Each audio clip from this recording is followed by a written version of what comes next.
Wakil Presiden Persija Jakarta, Ganesha Putra, sedikit membuat The Jakmania tenang soal pemain asingnya.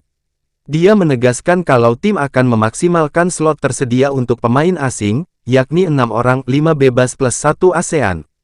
Ia kalau memastikan, bisa dibilang pasti akan ada yang datang. Terkait datangnya tentunya segera setelah semua urusannya selesai.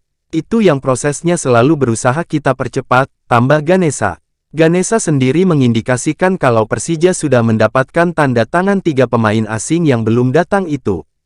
Besar kemungkinan 2 dari total 3 pemain yang datang itu berasal dari Eropa. Karena rata-rata kontrak pemain asal Eropa berakhir tanggal 30 Juni tahun 2023.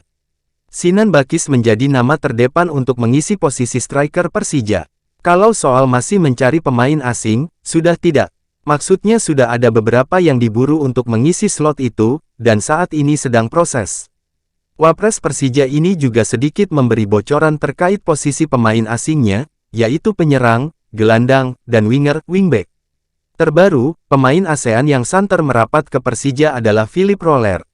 Philip Roller sudah berada di Jakarta, hal itu terlihat dari unggahan story Instagram pribadinya. Kode lain adalah dia sudah memfollow akun Instagram Persija Jakarta. Masalah adaptasi itu juga menjadi salah satu yang dipertimbangkan.